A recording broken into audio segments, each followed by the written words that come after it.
This is episode 20? I think so. You have to keep numbering them. Well, yes. Because you have to number them on the thing, right? We're You recording. can't just say that person's name. We can. Okay.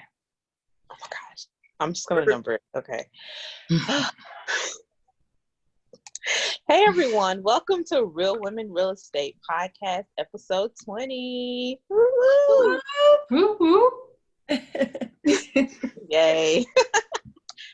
All right, guys. As always, we're bringing you some quality content. And today we have a very special guest by the name of Precious Boyd.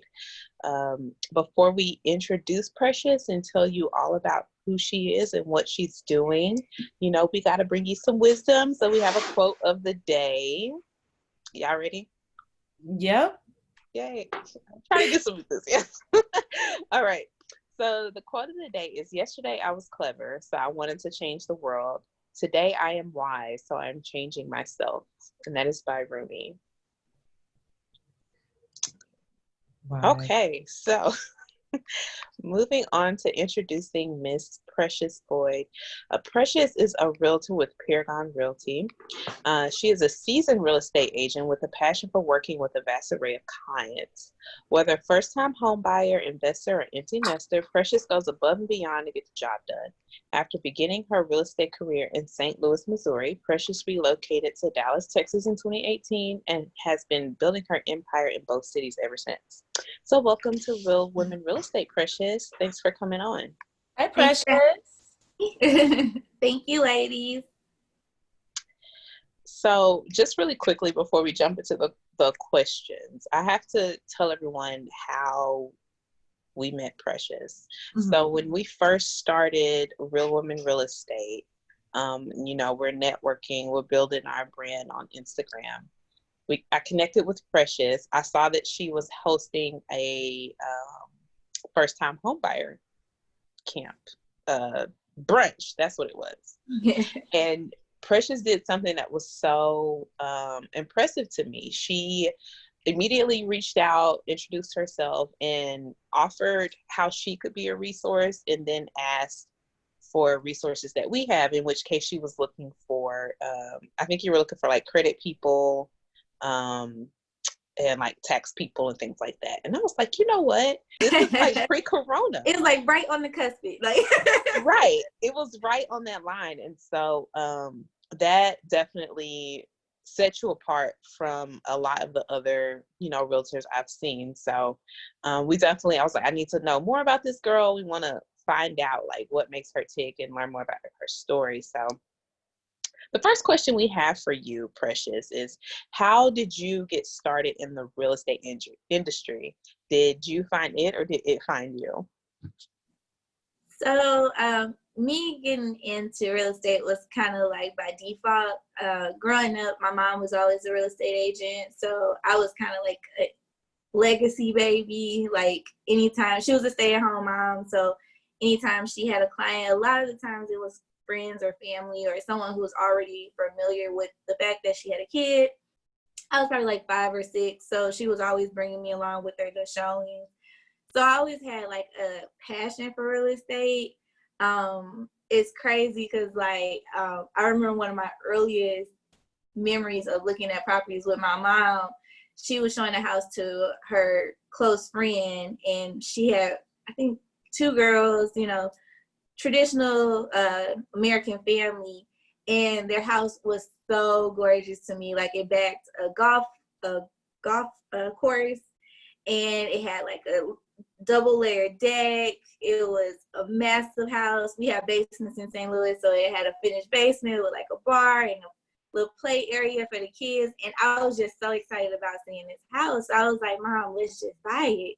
And she was like, we can't buy it. It's for, such and such. And I'm like, no, I don't want them to have it. I want to have it. And I just remember like busting out into tears. Like my mom's friend had to come into the room like, you're going to get your dream house too. And I was just like, no, this is my house. So it was like from then on, I kind of just always had a passion for real estate. But I would say I got my actual license when I was 21. I was in between community college going into a university. I had just got laid off from a summer job, and my mom was like, well, you can't just sit in the house. Like, you need to do something this summer. So she was like, see, go ahead, get your license. You got the whole summer to do it. I ended up getting my license in about 2 weeks because I just went to the classes all day. I opted for the 9 to 5, Monday through Friday option. So I got it done much quicker because I wasn't working. And I was licensed for about 3 years before I did my first deal. But a lot of that was because I was just focused on college, and I really didn't have any friends buying houses at that age. I was just too young. But the first deal I ever got was actually myself. I bought a multi-unit with my brother. So that was the first contract I ever wrote. That's pretty impressive that you got your license so young. Wait, first of all, you got it in 2 weeks, and you said your first contract was with your brother for what? We had bought a multi-unit when I was 24. Wow. So, yeah, we had came into some money, and we thought, okay, our dad is a contractor too, so it kind of worked hand in hand. I had the license, so went ahead, bought the multi-unit, and I actually lived in it while it was vacant because we kind of fixed it in stages. My brother was still really young; he was only like 19, I think. So wow. and if you ask my dad, he stressed out about that a lot, but the property wasn't too far from him. So he would tell me, he was like, are you okay? And I was like, yeah, I'm good. He was like, okay, I just drove by, all the lights was out. I just want to make sure you're at home. And I'm like, yeah, I'm good. It was fun though. It was a nice project for the three of us. So wow. That's awesome. So let's talk a little bit about what made you relocate from St. Louis to Dallas. Like, we know Dallas is great and everything, but what made you leave, home? I was like, I don't know about that one. I was waiting on it. What made you decide to leave home and uproot everything and relocate to Dallas? I think at that time in my life, I was just looking for a change of scenery. It wasn't necessarily it was a career move, but it wasn't a needed career move. Like, I was doing just fine. I was sustaining the lifestyle I wanted. Everything was going fine in St. Louis. I really don't have anything discouraging to say about the St. Louis market. I actively use my Missouri license to this day, and I've been in Dallas almost 2 years. So it's good markets here and there. I came to Dallas just to visit some friends from high school, probably like 3 years ago. And I didn't realize how many friends I had here that had relocated from St. Louis. And that was kind of appealing to me because I saw how the market was growing, how the jobs were here. And I was like, okay, if I am going to make the move, I need to move somewhere that's up and coming. Because Atlanta was on my radar, California was on my radar, but I was like, what's the housing market doing? And if it's on the up and up, I want to be part of that up and up. And if I already have the referrals of friends and families in the city, it makes more sense to move there. So, and it worked. I actually had sold a house February of 2017 I had listed a house, got it sold in like a week to a family that relocated to Dallas. Stayed in contact with them, and when I moved to Dallas, I got my license in September. By October, I had them closing on a new build out in Prosper. So it worked out perfectly. That's awesome. The follow-up. It's all about the follow-up. Which market do you like better? I don't know. They're both very different. So I feel like St. Louis is a great market, especially for people who have an entrepreneurial spirit who might want to tap into the investor realm of being a homeowner or a property owner. Our price markets in St. Louis are a quarter of what they are. I think I sent you ladies a few options. Like, my 4-family that I had bought was $60,000, and that I think we may have put like another 30-40 into it, and just the rest was residuals. You got a fourplex for 60 grand? That was a rare case. Now, okay, market has gone up since then. But yeah, that was awesome. That fell into my lap. I think that was a blessing, you know, from above for sure. I wouldn't say I've seen a deal as nice as mine in recent years. I think the last time I saw a deal that good was probably, I'd say like 2017. I bought my place in like 2014, 2013. So it's definitely a different market now, but you can still get a multi-unit. I was in St. Louis about 3 weeks ago, and I showed a 4-family that was 120, 125. Wow. And it was gorgeous. Like, it was close to SLU, which is St. Louis University. The only thing is it definitely had a structural issue, which I would not recommend unless you have someone who can, you know, get the work done. But it was a really nice property. Like, you can tell they were in the middle of a rehab when it was just a foundation issue. Wow. So how do you manage the transactions in 2 different locations with them being so far apart? The managing portion isn't that bad. The company I'm with in St. Louis is Workhark Realty. I've been with them since 2016, and I love the system we use. It's called Back Agent, so it makes it very easy to upload documents and stay in control, because pretty much we're in a virtual world, so running a transaction virtually isn't that hard. It's more so the showing aspect. So I don't too much try to work my business with St. Louis-based clients. I try to refer those deals out to referral partners that I trust, who I know would do the same, repeat business with me. But I have had, like, I closed a deal last week, a friend who I knew, a friend I met in Dallas who was from St. Louis, who was relocating back to St. Louis. So we road tripped it up there.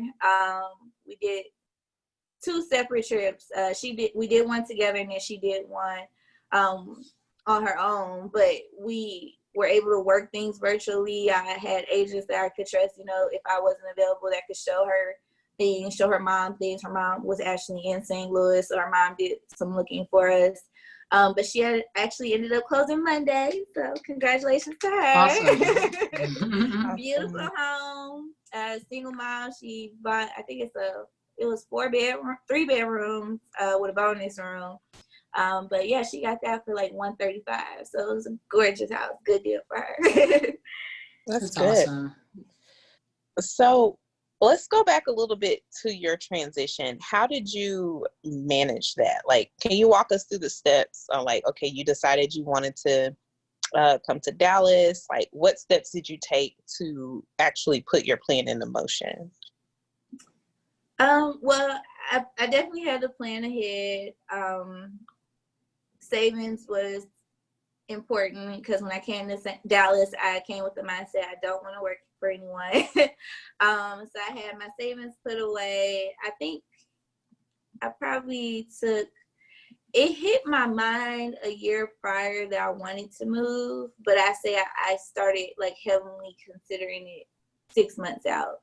Like, okay, I need to have this much put up in savings so I'll be able to, you know, sustain my lifestyle, get me through real estate classes. Had to do a lot of research on that to figure out what school I wanted to go to that I felt would get me the license, get it quickly, and then just researching different brokerages that I wanted to join. So networking, reaching out to people via Instagram who I felt, you know, maybe had a great following, who I liked how they're marketing and presenting themselves on social media, because we're in a world now where word of mouth does heavily rely on social media. So it was very important to me that I reached out to people I felt were like-minded with me when it comes to running their business and how they show themselves and market themselves and advertise themselves. Thankfully, my background was marketing, so a lot of stuff I can do on my own, but That's yeah. awesome. How did you choose the brokerage firm? Like after you kind of did your research, what was like that determining factor? The biggest thing was, would they be a resource for me? Because I'm not familiar with Dallas. I'll be brand new to the area. Even though I have friends and family here who can refer people to me, I still need to be able to be an asset to whoever I'm showcasing properties to. So it was very important to me that the training was there. Even though I'm a seasoned agent, I'm not seasoned in these markets. So being with a company that would put that time into me and the energy and train me up right. So Precious said, "What can you do for me?" That's awesome. No, I like that, because I think so many times agents, they come into it and they don't do the vetting, right? They don't do the vetting process. And I learned that from some episodes previously too, some other seasoned agents, that you really have to interview them. And that's not then so much that they're interviewing you, but you need to make sure that that's a right fit for you. So that's really great that you just took the time to do your research before just choosing and diving into this new market. So I think that's awesome.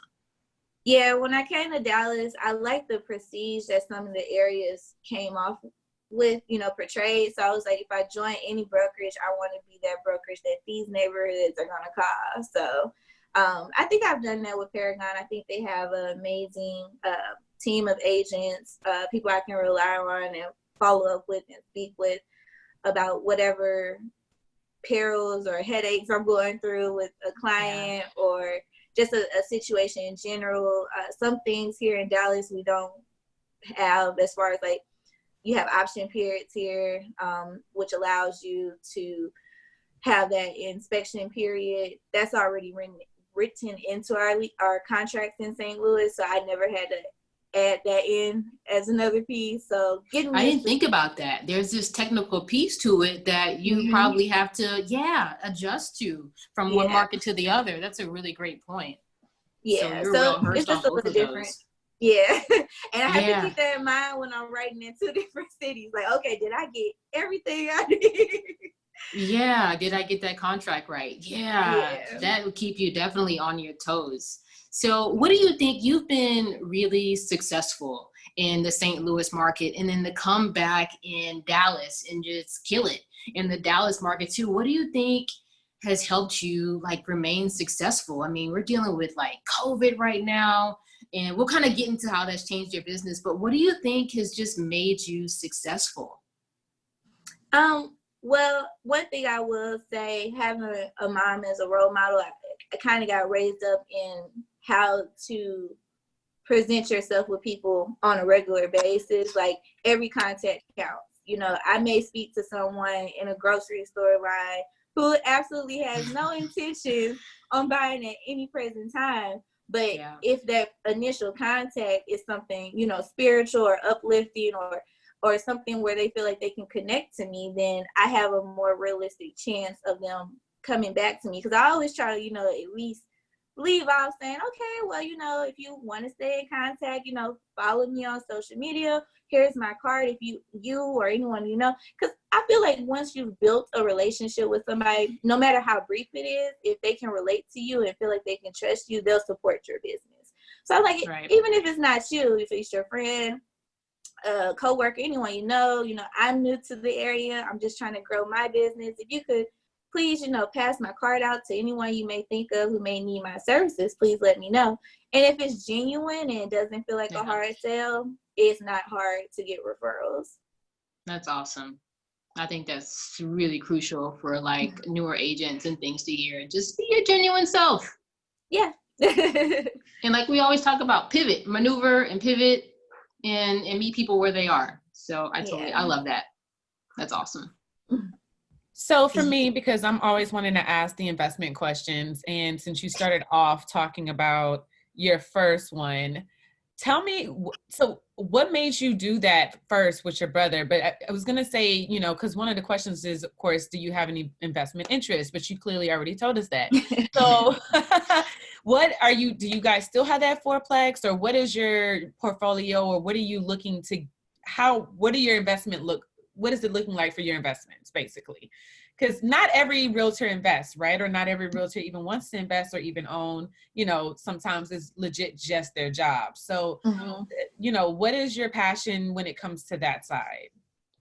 I will say I've always been interested in real estate. I think the first person I can think of who my first relationship with someone who owned property was my grandfather. He owned a 2-family flat all my childhood, all my mom's childhood. Like, he always had property. And one reason I saw it as beneficial and an asset is anytime anyone in the family was going through a hardship or anything, we could go stay with my grandfather. And I always thought that was such a rewarding and paying forward thing that he could offer, because it wouldn't be that he's expecting, you know, rent or anything. It's just, hey, grandpa, I came across a hard time, can I stay with you? Okay, go upstairs, you know. So that's that awesome. was just Generational wealth. yeah, you know, so it taught me at a young age the importance of having property, but then also having a mom. Like, my mom was pushing me to buy as soon as I turned 18, but my credit wasn't the best, which it wasn't that I had messed up my credit. I didn't build credit. You know, you have to have credit in order to get credit. And I think that's the misconcept a lot of people have, especially our people. You know, credit is bad, and it's not bad. It's the misuse of credit that's bad. So if you take the time to build a portfolio of credit, you know, credit line, credit card, and if you're doing something as simple as just, you know, getting gas and paying off that balance, it puts you in a better position as you get older. Because even now, I'll meet people my age, well over my age, who refuse to have credit. They're fearful of it because they're like, no, credit is bad. It's going to, you know, I don't want people running my credit. Like, that's always the most challenging conversation to have somebody when you're trying to get them approved for a house is, okay, so you will have to speak to a lender. They will pull your credit. There's no way around it. Unless you have $300,000 sitting on the bank, unless you're planning on paying cash, you have to get your credit in. So it's just being educated on the process. And that's honestly all I want to do is educate people. That's where the whole brunch idea came from that Ebony spoke of. I was like, okay, what is it that people do in Dallas? Because I have to meet them halfway. I grew up in St. Louis. Well, tell us about that. Tell us, 'cause I don't know if everyone was here. Sometimes we have these pre-conversations, but tell us about your brunch and kind of that setup of what you were trying to accomplish. So one thing I love about Dallas that attracted me to it was the networking, the nightlife, the happy nightlife. Ooh. Yeah. Okay, Precious, you talking to some people who like really live in a big. I'm from Dallas, born and raised, so I'm like, yeah, the nightlife. But you know, other cities might be a little bit more popping. Mm-hmm. I mean, I won't say like Dallas it's not Atlanta, that's for sure. But right. I'm not. It works. No place is quite like Atlanta.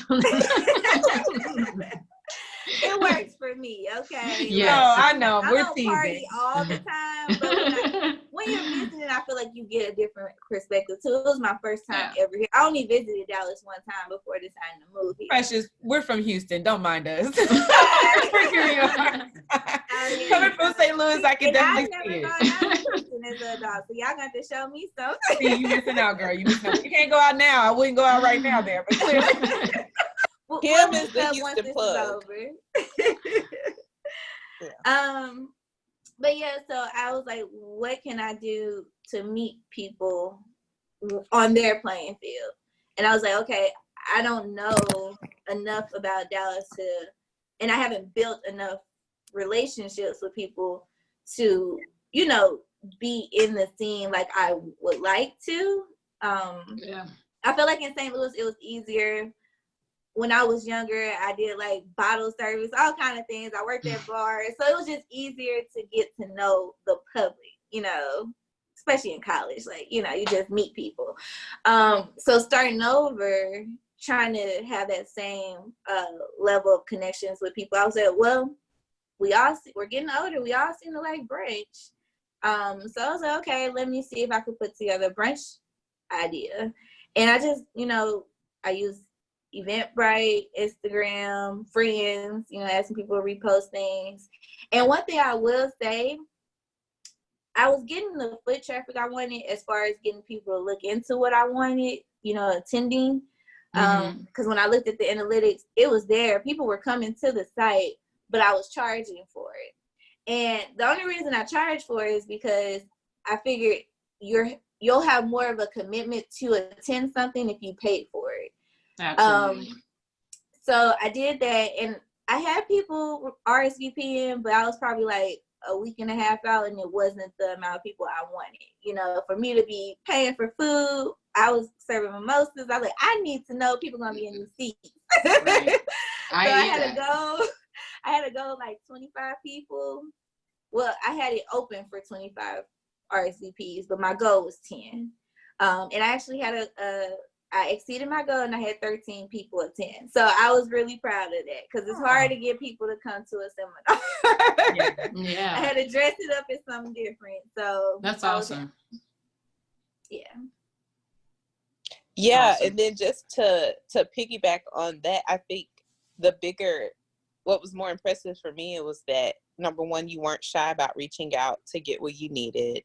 And then you worked with local people, like based off of reference for like credit and taxes and stuff. So that was really impressive to me. So kudos. Thank you.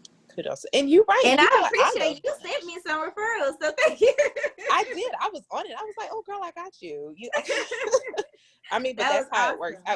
We've had some new agents, especially once COVID hit. Mm-hmm. People were asking about like, okay, well, what am I supposed to do? I can't go to these networking events. I can't, go meet people how I'm used to meeting. And all I could think about was just like, still use Instagram, still use social media, Facebook groups. We've talked about that in previous episodes, but really it's not the location, it's your attitude and your perspective. So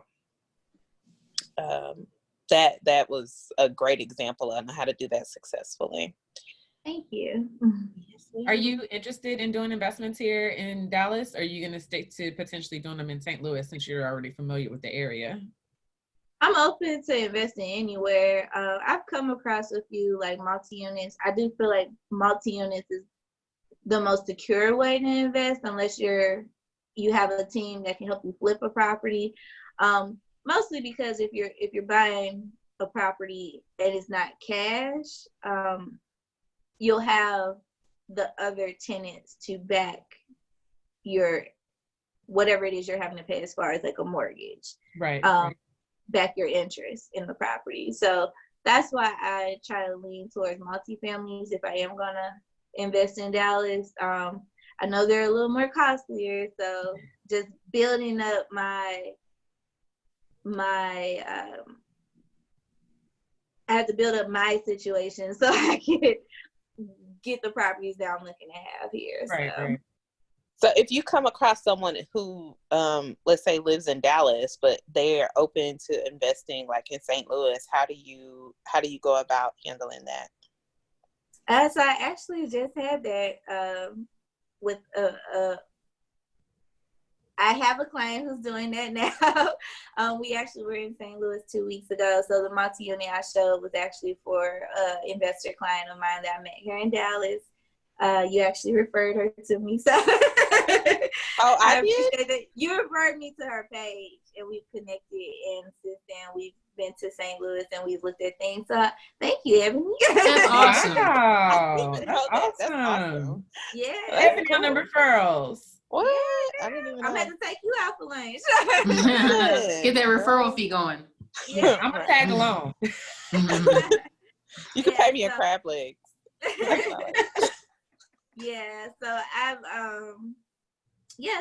I've just been working hard to make sure I'm impressing people with my first impressions, and just continuing to build relationships, be relatable to people, let them feel like every contact matters. I'm not looking at dividends when I speak to people. I will work with any client, any budget, because it's the long term. I think one of the most rewarding things I've ever done in this position as an agent, one of my first tenants when I had my 4 family back in St. Louis, she came to the end of her lease and she was like, I really think I want to see if I could buy.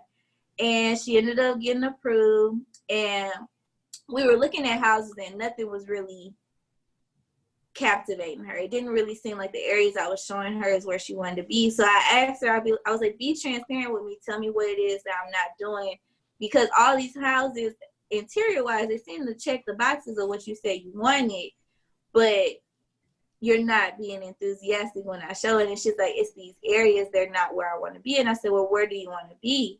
And she said, I want to be, in U City. I grew up there. It's really, my church is there. My work is not far from there. Like, I really want to be there. I was like, okay, well, you never mentioned that. We can live there. She's like, no, I can't afford that area. And I was like, why do you feel like you can't afford it? And she's like, I can't see me being able to afford that at my age or what have you. And I was like, okay, well, let's just try and see what we can do. And our next showing, I only wanted to show her properties in that area. They were like right on the borderline. So it was a pricier area, but I ended up finding her the perfect match for her. I don't know, God just had it lined up for her to get this house, because I was shocked. So I was like, oh, that's actually like right on budget. And it worked out perfect for her. But I think that was the most rewarding situation for me, because when she came in as a tenant, I was kind of like leery, like, okay, she doesn't have the strongest credit. But when I spoke with her as a tenant, she said, I'm working on my credit. I'm trying to be in a position where I can buy. So to know at the end of her lease, she came to me, which she didn't have to come to me. She said, I want to buy. And it was just the most rewarding thing I could ever do. So I was very proud of that situation. That's awesome. Those are the feel-good stories. Yeah. That's a feel-good story. That's amazing. That's got to be an amazing feeling. Yeah. It was very rewarding. And even like she invited me to like her housewarming after, she had got moved in. It was a couple months later. And she's like, this was my landlord. Thanks. Yeah, but that's awesome. Landlord, listen. Yeah. Landlord, and you sold her a house. That's awesome. Exactly. Yeah. That passive income, multi income and things like that. So definitely, man, you're killing it. Thank you. My bad, Ebony. No, I was just gonna say the same thing that you guys are saying, that it's rare that you see a landlord who's a real estate agent and who's willing to work, help their tenant buy a place. Yeah, get to that next level. You know what I mean? Like, I'm not just looking at you like income coming in. You're an actual human being. You're a person, and I want to help you achieve that American dream just as like anybody else, So I think that's beyond dope. Yeah. I will say, being an agent, I am surprised by how many agents don't buy property with the intent on renting it out. Like, they'll buy it to flip. But a lot of agents don't like being landlords, which I get it. It can be stressful. I think it's just important to vet. Just like I vetted when I joined a brokerage, you have to vet when you're getting tenants. Like, you have to vet for anything you have an interest in. So you need to make sure that the people you're bringing into your circle, your sphere, or whatever it is, are people that you can trust, pulling credit. Because I've been burned by a tenant before, I will say that, but I didn't pull credit. I was being a trusted friend, like, okay, that's my friend, she'll do me right, and it blew up in my face. So sticking to that principle of, I'm going to run your credit, I'm going to understand where you are, because a lot of times I think people get turned away.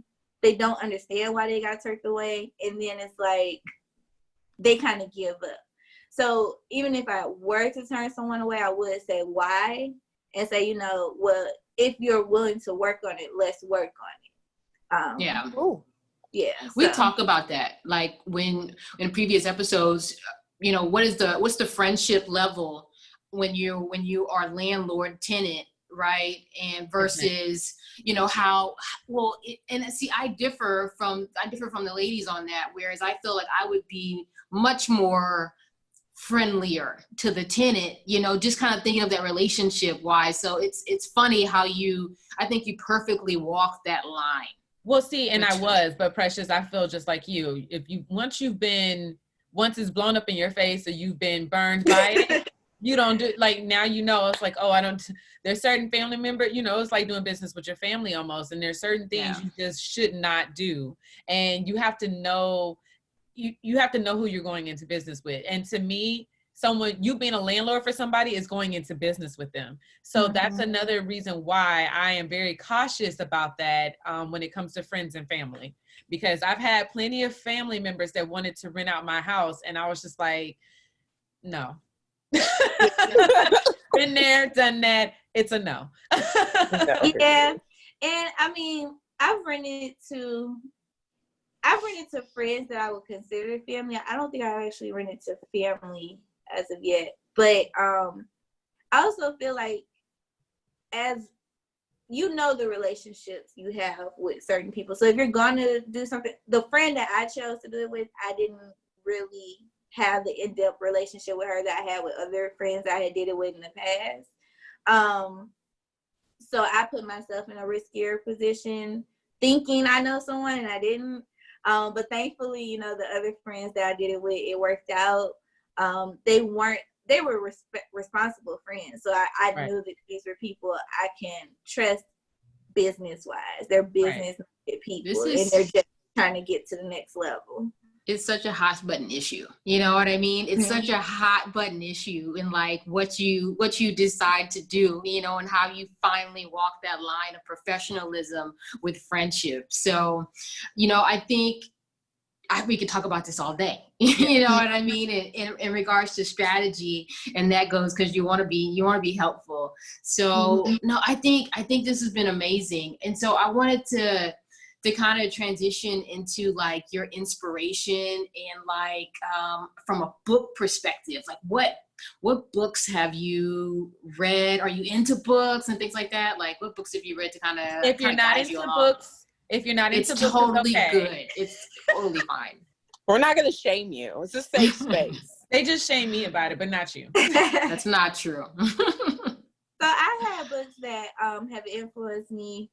I feel like it's cliche, the books I say, because it's like Rich Dad, Poor Dad, books that kind of come across because every entrepreneur or real estate business professional tells you to read them.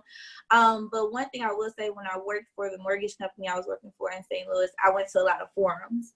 And I had went to a forum one year at Missouri University. Yeah, University of Missouri St. Louis. That's where I was at. And I went to a forum there, and there was a guest speaker. He was a writer, I think from Ohio. And his book was so driving to me because it was called Evicted.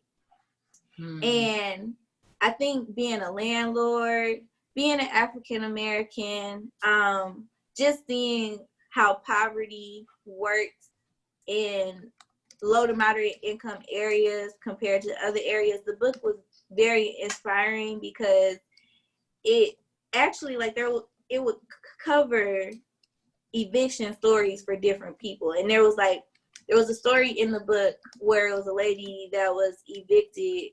She was going through the eviction process, and she had 2 sons. And her sons, they were outside in the yard playing or something like that. And they were throwing snowballs or something, and one of the snowballs hit the screen of the door. So the landlord was just upset because he was like, your kids are destroying my house, you have to go. And it was just like little situations like that. And I know I'm skipping a lot of the story, but it's just reading situations like that where it's like, this lady, I want to say the lady in the book, she was already scraping to pay her bills. She had, finally got into a place and built a level of comfort for her children. And the writer, he actually had interviewed the son and was like, why do you get so hostile and volatile when it comes to moving? He was like, every time I get situated and comfortable with a neighborhood, I have to move again. And it's just like, sometimes I don't think landlords understand the eviction, process. Yeah, like how it feels, the impact. Exactly, you know, the impact that it really gives. You know, you're not creating a stable lifestyle for someone. There, especially if you're in areas that are like in gentrified, you know, their work experience may only be something that they can commute to via buses. And if you're gentrifying a neighborhood and it pushes them to go out to the outskirts of an area that they can't even get to work, how that now impacts them, you know. I think one of the sons had like a special need or something, so that in itself is a difficult challenge for him to have to take on. So it was just the book, I wish I remember the writer's name, but the book was just so inspiring to me on those levels, because it's like, it was just all these eviction stories and how the process really hurts people. And then there was another book I read about redlining, and it was like the real estate divide or something like that. The concept of redlining is what got me wanting to join real estate. So I want to know like what book this is that you read, because that was why I got into it, like just kind of learning about our history and learning about the maps of redlining. I might have to put down pause to go grab these two books, because I got them. Well, I looked up Evicted. We'll pull them up. I pulled up Evicted while you were talking, and that one's by Matthew Desmond. Okay. Yes. I can't remember the other book though. I don't know if it's called Redlining or I can't remember. But The Color of Law. The Color of Law. There you go. Look at you. That's awesome. Ebony always comes through. Always. The Color of Law. Those are my two go-to books when you're really trying to understand the importance of real estate and investing in your community, like low to moderate income communities. All that, it really inspires what I do. Yeah. I do love the price points that I work with here in Dallas, but I think it's my need and my roots of coming up in certain areas, working in a low to moderate income area, teaching people about home loans and seeing that process from start to finish. That all just kind of fuels my passion. I think that's why I'll never let go of my Missouri license, just because I know that's something I'm more capable of doing. So I'm going to keep going home. Your passion. I don't know how feasible it's going to be, but I trust that the Lord is going to continue to give me the income to do it. So, yeah. I love it. I'm being silly. So thank you so much, Precious. You have been really inspiring and motivating to us. So we really appreciate you taking the time to come on and join us. How can our listeners find you on social media? Well, you can find me on Instagram at Realtor_PreciousB, or you can find me on Facebook. I have a personal page. It's Precious Christina. That page goes all the way back to college. I blocked as many pictures as I can. And then I have my business page, which keep you up to date on any business things going on. So that's Realtor Precious C. Boyd. Yeah. I had another Precious Boyd page, but I forgot the password. So if I have short hair in that picture, I don't know how to get I that. did see that picture. I had really short hair. I was bossing it up. It was real professional, like living single vibes. I love it. People always tag me in my little chili hair, not my T-Boz haircut. Yeah. I don't know how to get into that Facebook page, so if you tag me, I'm never gonna see it because I don't know the password. I don't know how to get rid of that page. People tell me all the time, I wrote you, I'm sorry. Just write me on Instagram. So we always like to wrap up with these 3 rapid fire questions. Not always, because this is new for us. But real women are real rapid fire. That's my new name. I probably change it every week. So I want to ask you 3 3 questions, and the first thing that comes to your mind. So question number 1, when you're getting pumped up and you're going to your listing appointment, or maybe that ride from Dallas to St. Louis, what are you listening to?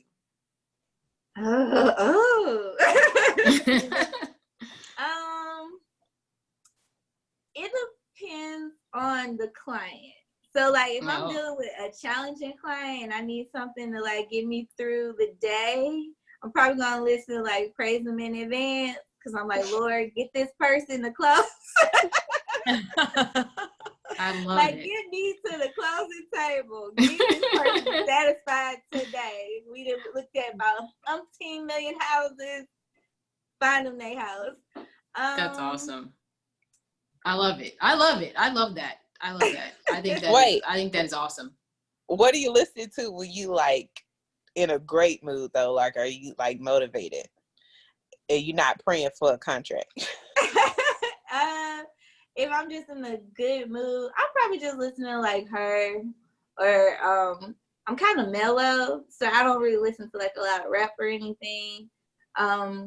But not trapping before the appointment. Yeah, I might listen more to mellow. Summer Walker or some 90s R&B. But yeah, that's pretty much the limits of my music. I like it.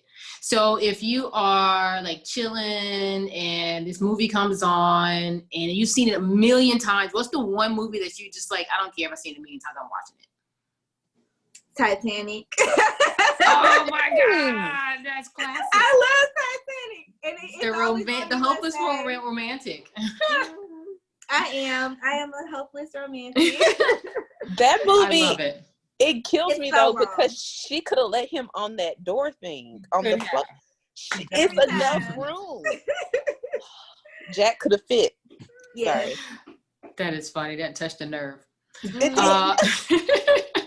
don't matter how far along the movie is. I'm gonna turn it on. Now I might not finish the whole thing because it's long. It's long. Yeah. But I'm gonna watch a couple of scenes. You know, I'm gonna see the part where he getting on the boat and they in the car, all that. I love it. So when COVID is all over and you can do whatever you want again, or just maybe something that was on your bucket list, what's the one thing that's the first thing you're doing, or something that's on your bucket list that you're looking forward to doing? As soon as I feel comfortable to leave these U.S. borders, I had planned a Dirty 30 trip to Cabo for my 30th in April. And that's awesome. I paid in full and I still ain't win. I need to catch the flight. When was your birthday? April 17th. April 7th. Well, happy belated birthday, Precious. Happy birthday. It was very Team Aries. Yay. Awesome. I got some resources for you when you go to Cabo. I make sure you have a good time. Thank you. Yes. I want to be on a boat. I want to maybe take a horseback ride, something. I got you, girl. ATV ride.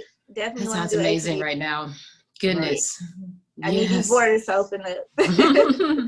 Well, hopefully soon. Well, thank you so much for joining us. We really appreciate it. You giving us your guidance on multi-units, just being a multi-agent, just multi-cities and states. So that is definitely a first for us. So definitely appreciate it, and you providing that guidance to us. So thank you for joining us. Thank you, ladies, for having me. Awesome. Bye, Precious. Bye.